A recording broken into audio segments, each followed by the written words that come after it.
April 1941, Tobruk, Libya. 14,000 Australian soldiers stood trapped inside a dusty fortress as 100,000 enemy troops closed in for the kill, and the most feared general in Hitler's army expected them to surrender in days. Instead, these surrounded men did something so unexpected, so bold, that it made their enemy furious enough to give them a name meant as an insult, but they wore it like a badge of honor. What did Rommel see that made him call them rats? And why did that name actually help them win? The situation was bad, really bad. Around the fortress, 100,000 enemy soldiers formed a circle that grew tighter each day. These were not ordinary soldiers. They belonged to Hitler's Afrika Korps, the same army that had crushed every force it faced. Led by General Erwin Rommel, they had swept across North Africa like a storm. Cities fell before them in days. Armies ran away in fear. Rommel had earned a nickname that made men shake. They called him the Desert Fox because he was clever, fast, and deadly. Just weeks before, British forces had tried to stop him. They failed. In fact, they did worse than fail. They ran. For 500 miles, British troops retreated across the burning sand, leaving behind tanks, guns, and hope. The numbers told a terrible story. The British had lost over 30,000 men. They abandoned hundreds of vehicles in the desert. Rommel's forces had barely slowed down. Now those same unstoppable forces surrounded Tobruk. The fortress sat on the edge of the sea, a small bump of rock and sand jutting into the blue Mediterranean waters. It was important for one reason. It had a harbor. Whoever controlled Tobruk controlled the supply lines for the entire North African coast. Rommel needed it. The British needed to keep it, but keeping it seemed impossible. Inside the walls, the Australians counted their supplies. 6 weeks of ammunition, maybe less if fighting got heavy. Water was even worse. Each man got 1 gallon per day. That had to cover drinking, cooking, and washing in heat that climbed past 115 degrees. Food was basic. Bully beef from cans, hard biscuits, and tea. The fortress had been built years ago by the Italians, and it was falling apart. The concrete bunkers cracked in the heat. The walls crumbled under their boots. The experts back in Cairo and London looked at the maps and shook their heads. The math was simple and cruel. 14,000 against 100,000. No way to get more troops in easily. No way to escape if things went bad. The ocean sat at their backs, but the German Air Force owned the sky. Any ship trying to reach the harbor would face bombs and bullets. The smart thing, the military manuals said, was to dig in deep, defend the walls, and pray that help arrived before supplies ran out. That was the conventional wisdom. That was how you defended a fortress under siege. You saved your strength. You rationed everything. You waited. General Erwin Rommel expected exactly that. He had seen it before. Surrounded forces always did the same thing. They went quiet, they hid, they hoped, and then they surrendered. But the man in charge of Tobruk's defense was not a typical general. Major General Leslie Morshead stood at his command post and studied the same maps everyone else saw.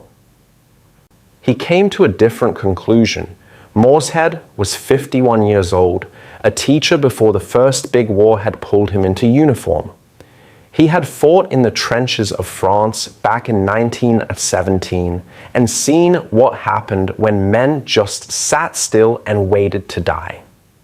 He was not a loud man. He did not give grand speeches. He was quiet, thoughtful, and stubborn as a mule.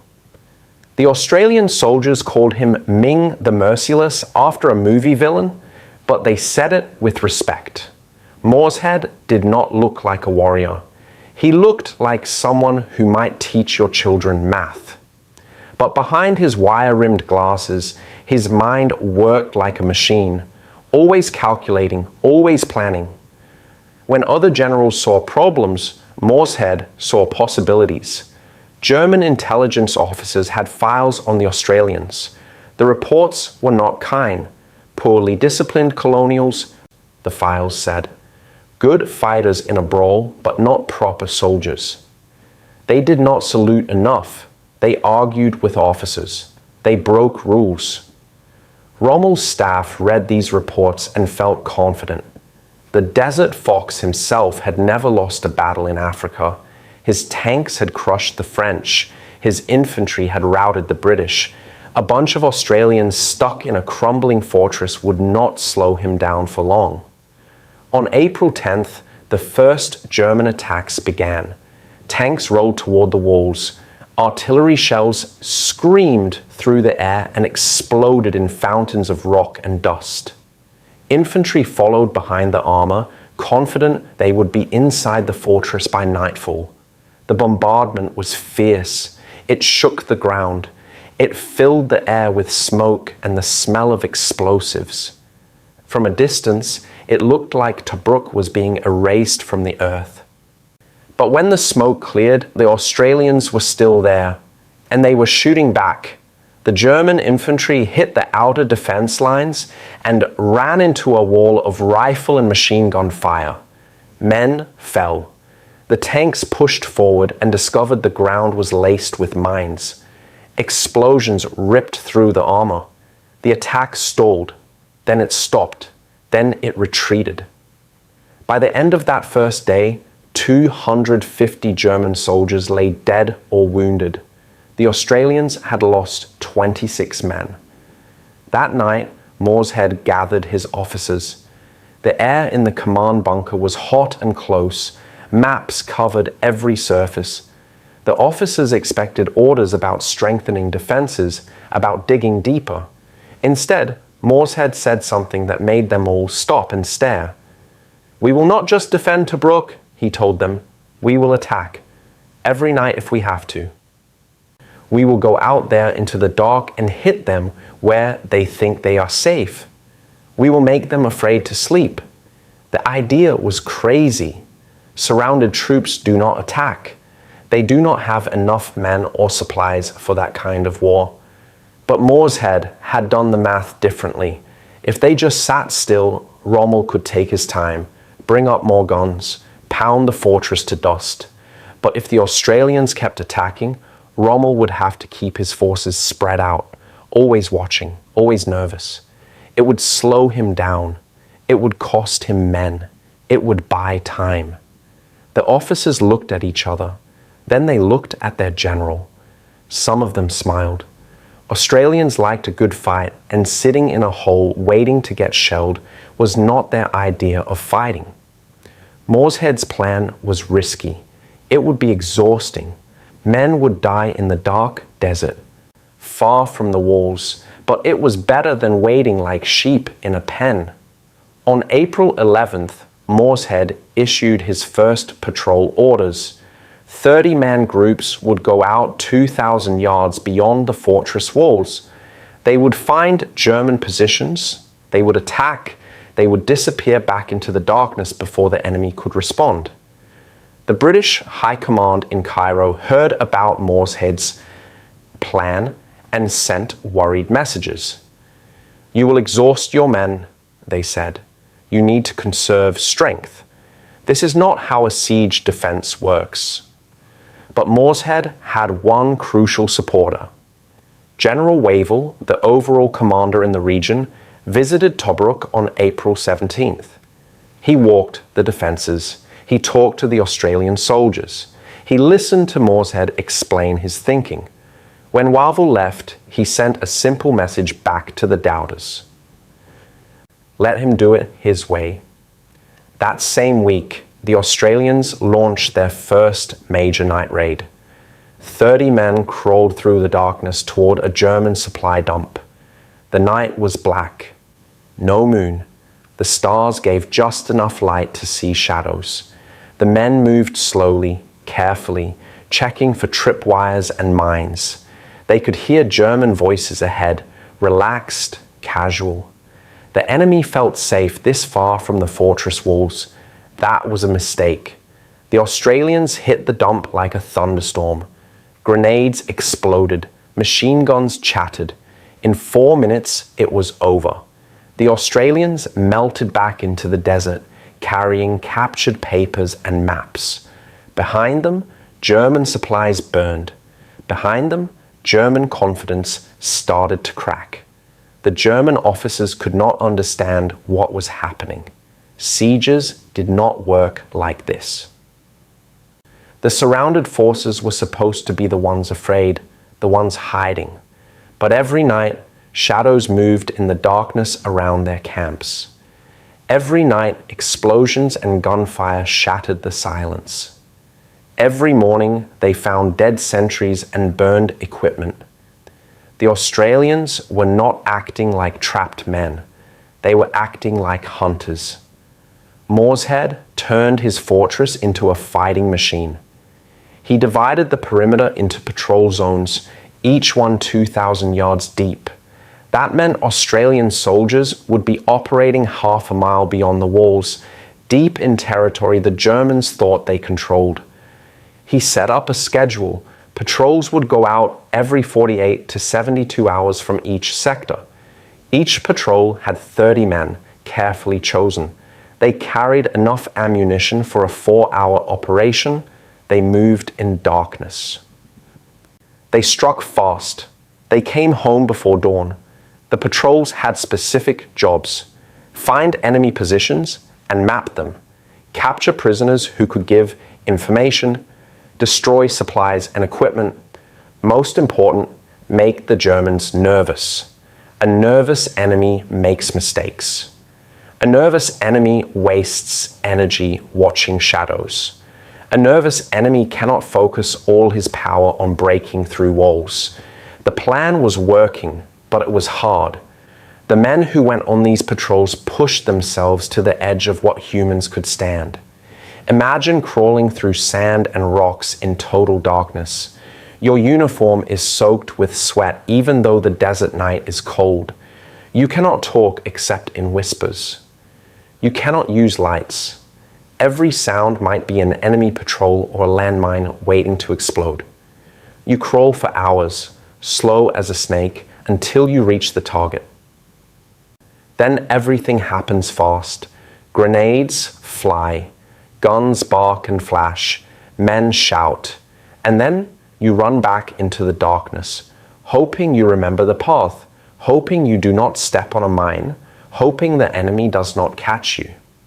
The Australian soldiers learned to move like ghosts. They learned to read the desert at night, to feel the difference between rock and disturbed earth that might hide a mine. They learned to listen for the particular sounds different weapons made, so they knew if they were hearing German guns or Italian ones. They learned to fight in 4-minute bursts of total violence and then disappear. It was the hardest thing most of them had ever done, but it worked. On April 14th, a patrol brought back something more valuable than destroyed supplies. They had captured a German officer and his briefcase. Inside were detailed maps showing where Rommel planned to attack next, where his tanks were gathering, where his supply dumps sat. Morshead studied those maps for hours. Now he knew what the Desert Fox was thinking. Now he could be ready. When the German attack came 3 days later, Australian guns were waiting in exactly the right spots. The attack shattered against prepared defenses. More German soldiers fell, more tanks burned. Rommel was getting frustrated. His diary from those weeks shows his anger growing. He wrote about the Australian defenders with respect, but also fury. The enemy is extraordinarily well equipped, and his soldiers are hard fighters, he wrote. This was not what he expected. This was not how sieges worked. He had 100,000 troops surrounding 14,000 men, and yet he could not break through. Worse, his men were dying every night in their own camps, supposedly safe behind their own lines. The logistics told a brutal story. Tobruk sat at the end of a very long supply line. Every bullet, every gallon of fuel, every can of food for Rommel's army had to travel hundreds of miles across the desert from ports far to the west. The Africa Corps needed those supplies to push east toward Egypt and the Suez Canal. That was Hitler's goal, but Rommel could not move forward while enemy forces held Tobruk behind him. The fortress sat on his supply line like a thorn in his foot. He had to take it, and he could not. By the end of April, the pattern was clear. German attacks came less often. From daily assaults in mid-April, they dropped to once every few days. Each attack cost Rommel men and equipment he could not easily replace. Meanwhile, the Australian patrols never stopped. 950 offensive operations during the siege, the records would later show. Almost every single night, somewhere around the perimeter, Australians were out hunting in the dark. The strain was terrible. Each man got about 4 hours of sleep per night, sometimes less. During the day, German artillery pounded the fortress. Shells screamed in and exploded in clouds of white limestone dust that coated everything and everyone. The dust got in your mouth, your eyes, your food. It turned mud when you sweated. The heat climbed past 100 degrees every afternoon.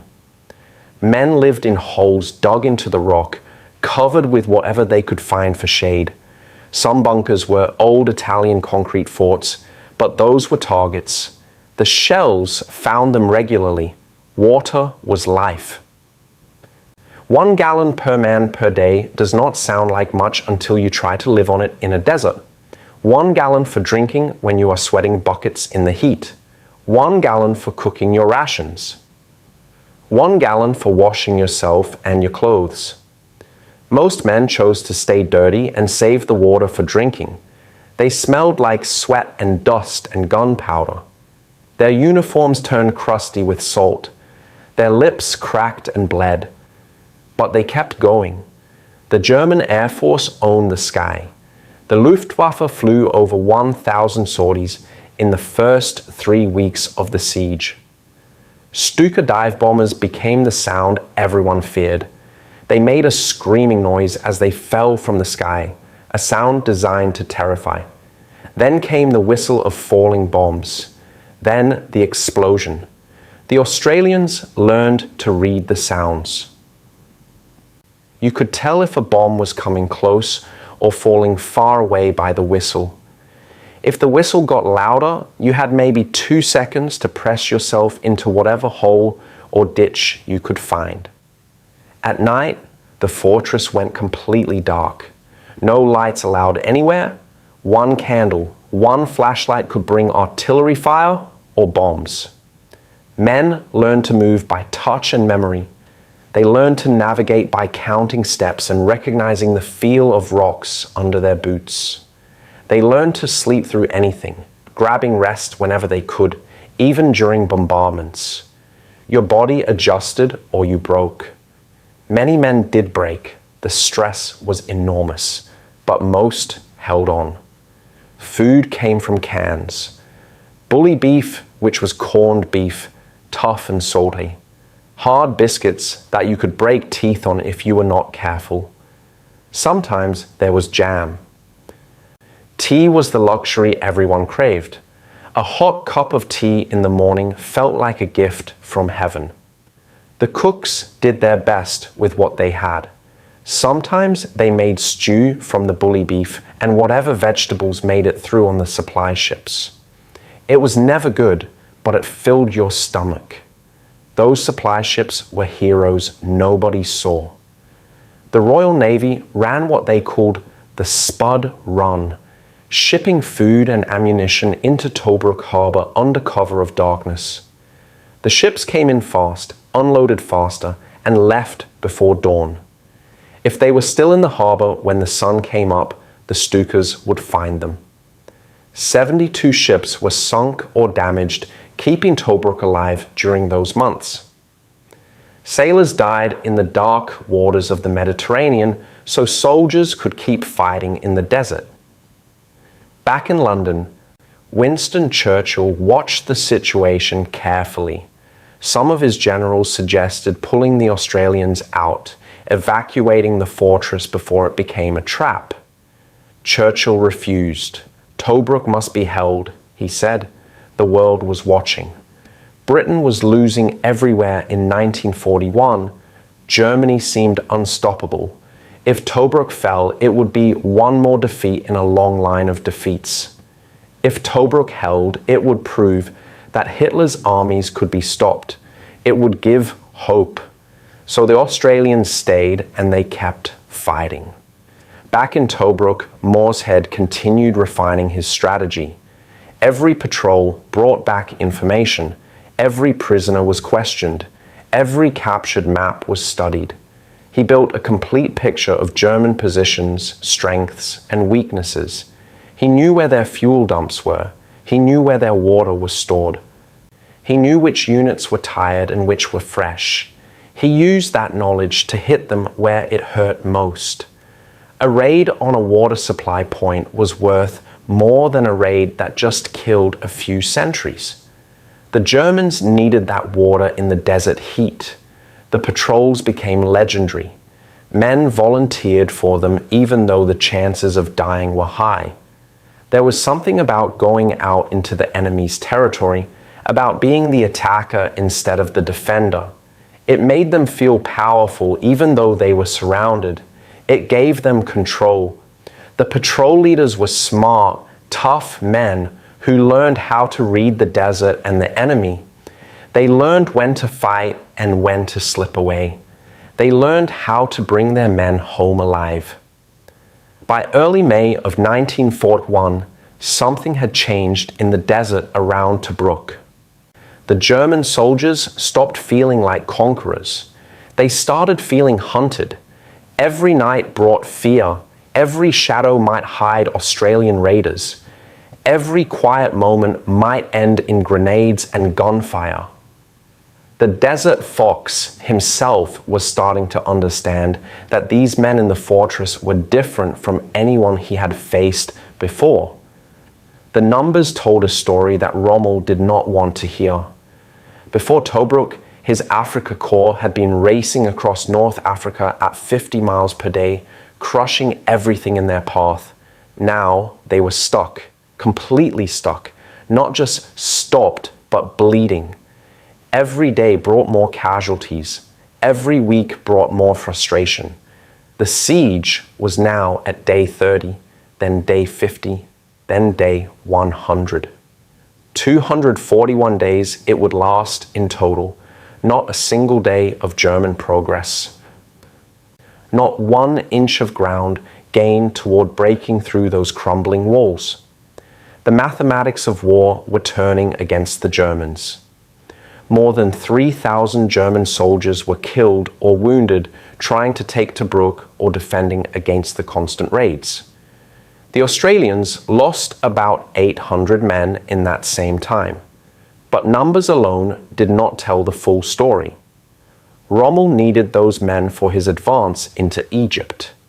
He needed them to take the Suez Canal and cut Britain's lifeline to India and the Middle East. Instead, they were stuck outside a dusty fortress, dying slowly. In May, Rommel made a decision that showed how desperate he was. He took his entire 15th Panzer Division, one of his most powerful units, and sent it to Tobruk. These were tanks and soldiers he desperately needed elsewhere. The British were trying to push him back from the Egyptian border. He needed mobile forces to counter them. But the rats in Tobruk were costing him so much that he had no choice. The Panzer Division arrived and immediately got pulled into the grinding daily fight against the patrols.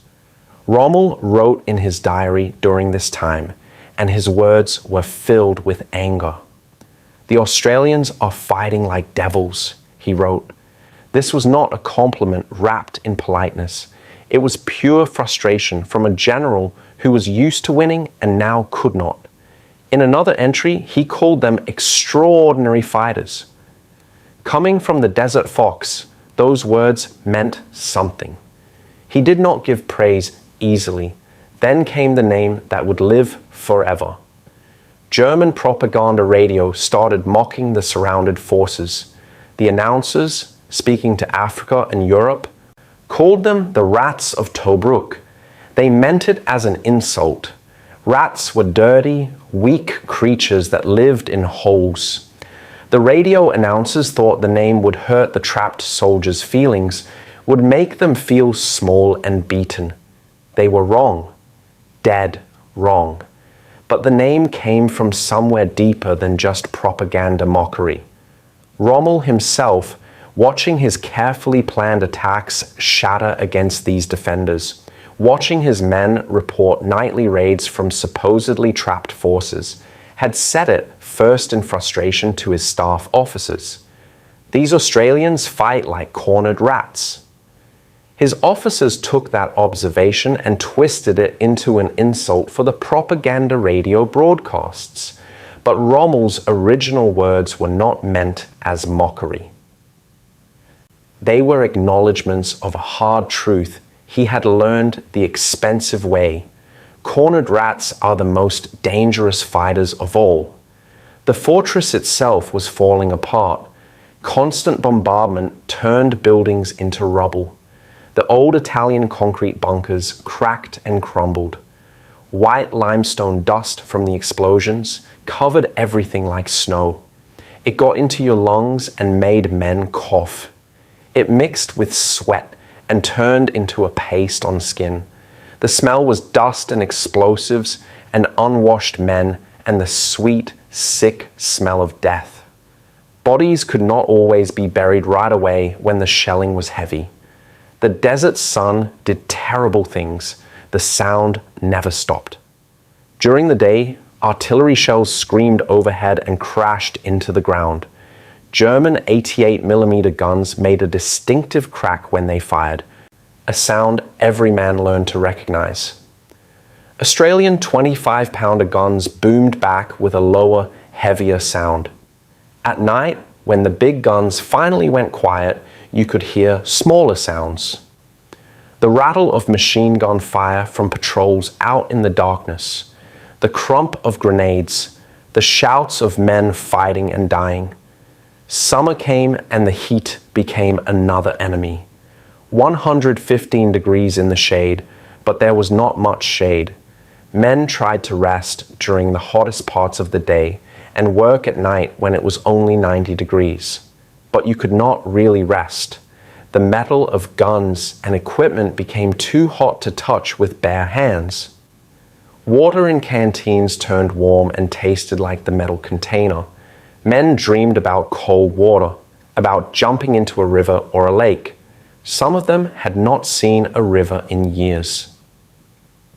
The German attempts to break through became more desperate. They tried a major push in May with fresh troops. It failed. They tried again in August with more tanks. It failed. Each time, the Australians were ready. Each time, the patrols had brought back information about where the attack was coming, and the defenders were waiting. Moorehead's system of aggressive patrolling was not just hurting the Germans. It was giving him eyes everywhere around the fortress. The harbor was the lifeline, and everyone knew it. German planes tried to sink it full of wrecked ships so supplies could not come in. They dropped mines in the water. They bombed any vessel that tried to approach. But the Royal Navy kept coming. The sailors who ran the Spud Run were either very brave or very crazy, maybe both.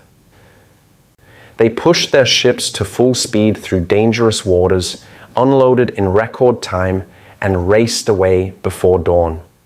Some did not make it. Their ships went down in flames or slipped beneath the waves, taking men with them. One story from the siege shows what the Australians were made of.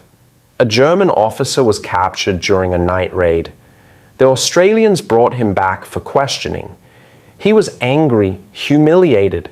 He told his captors that they were surrounded by forces 10 times their size, that they had no hope of victory, that they should surrender now.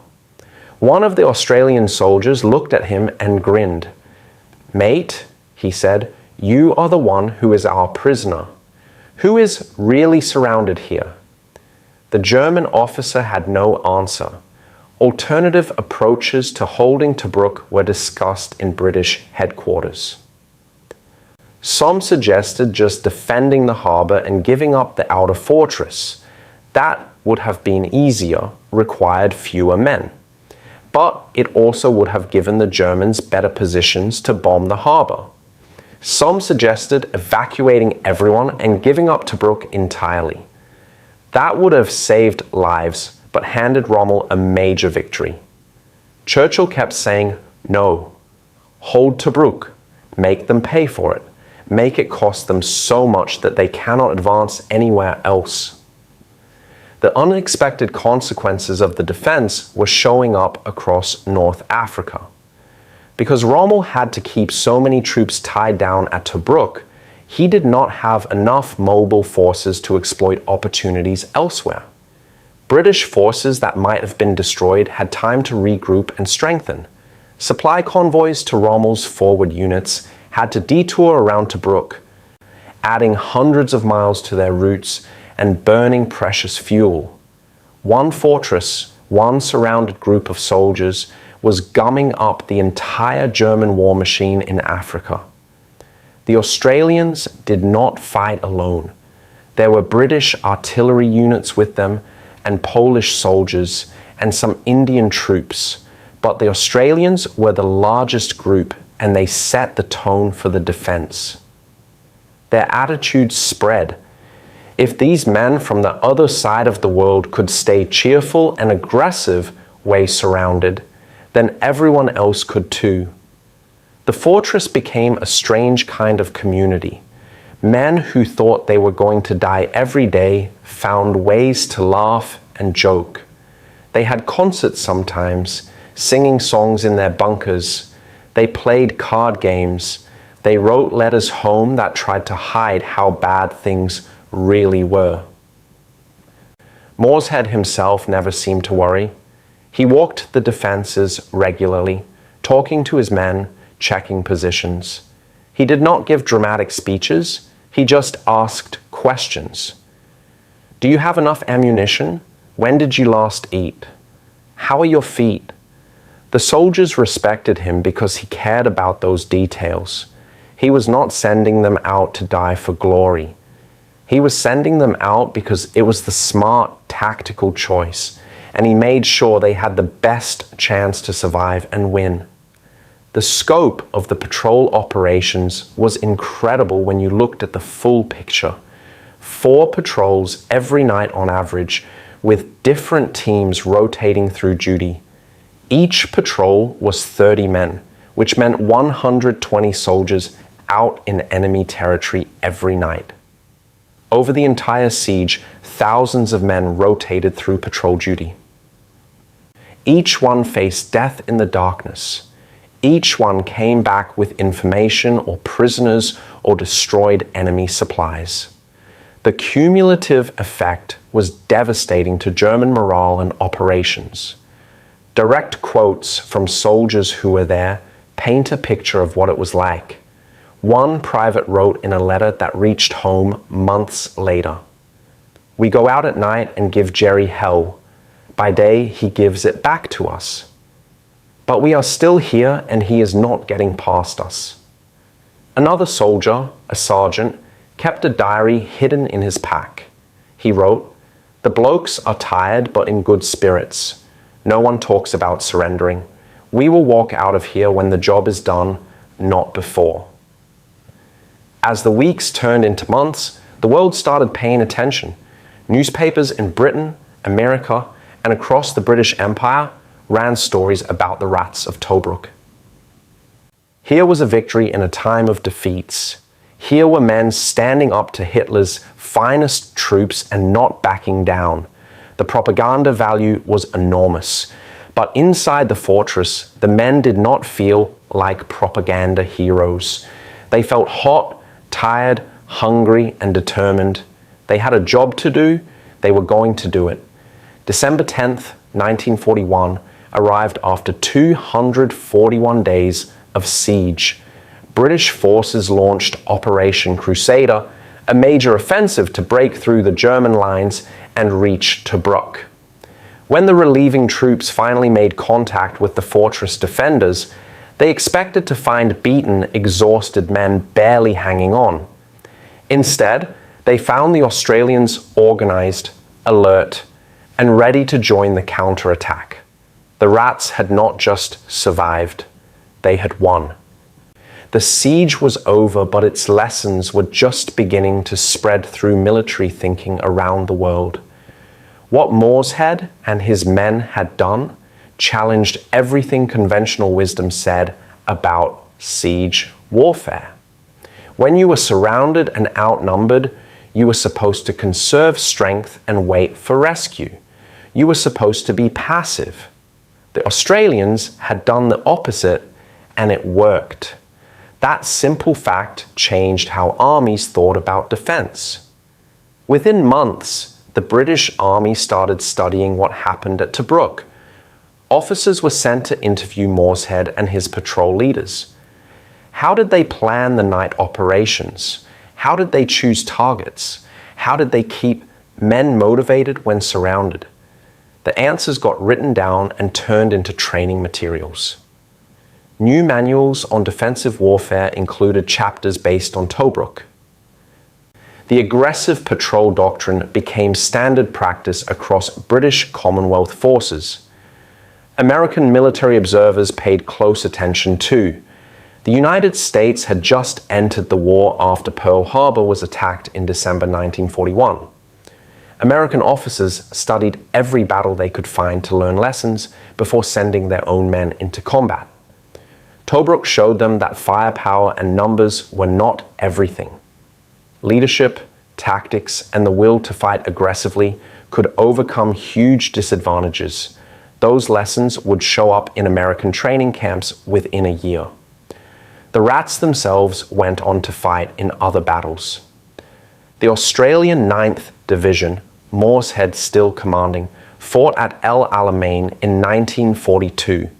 That was the battle that finally broke Rommel's power in North Africa. The same aggressive patrolling, the same refusal to just sit still and defend, played a role there too. British General Montgomery, who commanded at El Alamein, specifically requested the Australians because of their reputation from Tobruk. He knew what they could do. Morshead returned to Australia after the war ended in 1945. He went back to civilian life, mostly quiet and out of the spotlight. The government gave him honours. King George VI knighted him in 1959, making him Sir Leslie Morshead. But outside military circles, not many people knew his name. He did not seek fame. He had done his job, his men had done theirs, and that was enough. He died in 1959 at the age of 68. His funeral was small and dignified. The soldiers who fought at Tobruk never forgot what they went through together. They formed the Rats of Tobruk Association in Australia after the war. Every year, survivors gathered to remember their friends who died in the desert and to celebrate that they had held the line when everyone said it was impossible. The meetings continued for decades. As the years passed, the rats grew old. Their numbers shrank, but they kept meeting. Even today, descendants of those soldiers gather to honor the memory. Rommel himself never forgot Tobruk either. In his memoirs, written later in the war, he devoted significant pages to the siege. He wrote about the Australians with genuine respect. They had taught him that even the best army could be stopped by determined defenders using smart tactics. That lesson probably saved Allied lives later. After Tobruk, Rommel was more cautious, more careful. He knew that some forces would not break no matter how hard you hit them. The impact on the war was hard to measure, but definitely real. By tying down a large part of the Africa Corps for 8 months, Tobruk gave Britain time to build up forces in Egypt. It gave the Royal Navy time to disrupt Rommel's supply lines from Italy. It delayed the German advance on the Suez Canal long enough that they never reached it. One historian calculated that Tobruk cost the Germans 4 months in their timetable for conquering North Africa. 4 months turned out to be the difference between possible victory and certain defeat. The strategic importance of holding Tobruk went beyond just one battle. It proved that Hitler's armies could be stopped and beaten. In 1941, that was a revolutionary idea. Germany had conquered Poland, France, Belgium, Holland, Norway, Yugoslavia, and Greece in quick succession. They seemed unstoppable. The Soviet Union was reeling from massive German advances in the east. But Tobruk held. That gave hope to people fighting the Nazis everywhere. If Australians in a desert fortress could stop the Desert Fox, then maybe Hitler was not invincible after all. Modern military analysts still study Tobruk when they look at asymmetric warfare. That is the fancy term for when a smaller, weaker force fights a larger, stronger one. The tactics Morshead used, the aggressive patrols and the psychological warfare of making the enemy constantly nervous, show up in military doctrine today. Special Forces operations use similar thinking. When you cannot match enemy firepower, you change the kind of fight you're having. You make them fight your way, not their way. The rats proved something else important about human nature and war. People are not just numbers on a page. Rommel had the numbers. He had 100,000 troops against 14,000. He had more tanks, more planes, more supplies. On paper, he should have won in a few days. But wars are not fought on paper. They are fought by human beings with courage, cleverness, and the will to keep going when everything seems hopeless. The Australians had those qualities in abundance. The numbers did not matter as much as everyone thought. The philosophical lessons from Tobruk reach beyond military history. They are about the value of not accepting what everyone says is impossible. The experts, the people who knew all about siege warfare, said Morshead's plan would not work. They said aggressive patrolling would exhaust his men and waste resources. They were wrong because they were thinking inside the box of conventional wisdom. Morshead looked at the same situation and saw different possibilities. He was willing to try something new even when surrounded and outnumbered. It is also a story about turning an insult into strength. When the Germans called them rats, they could have been hurt or angry. Instead, they owned the name. They made it theirs. They turned the enemy's mockery into their own pride. That kind of mental strength, that refusal to let others define you, is powerful. It applies to more than just war. It applies to life. When someone tries to put you down with a nasty name or a cruel joke, you have a choice. You can let it hurt you, or you can take it and make it yours. Make it a source of strength. The story connects to today in many ways. Around the world, smaller forces still face larger enemies. Underdogs still have to figure out how to fight smart instead of fighting big. The principles Morshead used, knowing your enemy, hitting them where they are weak, keeping them off balance, never letting them feel safe, those principles work in modern conflicts. Military forces in countries everywhere study Tobruk because the lessons are timeless. The rats also remind us about the importance of leadership. Moorehead was not a flashy leader. He did not give dramatic speeches or wave flags. He just made smart decisions and took care of his men. He listened to them. He used their strengths. He did not waste their lives on stupid attacks or pointless shows of bravery. That kind of leadership, quiet and effective, is rare and valuable. It made men willing to crawl through the desert night into danger because they trusted him to have a good reason. Remembering Tobruk matters because we forget too easily. World War II was a long time ago now. The men who fought there are almost all gone. But what they did still speaks to us. They were not superheroes. They were ordinary people, teachers and farmers and shop clerks who put on uniforms when their country needed them. They were scared and tired and hot and hungry, but they did their jobs. They held the line. They refused to surrender. They turned defense into offense. They became rats and made that name glorious. The final words should be about what Rommel learned that day when he first realized the Australians were not going to behave like trapped men. He had expected fear, he found fury. He had expected weakness. He found strength. He had expected surrender. He found soldiers who came out at night to hunt his troops in the darkness. He called them rats because he did not know what else to call men who would not accept defeat. Those rats taught the desert fox that some battles cannot be won just by having more guns and more soldiers. Some battles are won by the side that refuses to lose, no matter what the odds look like on paper. For 241 days in the dust of Tobruk, that was the lesson written in blood and sand.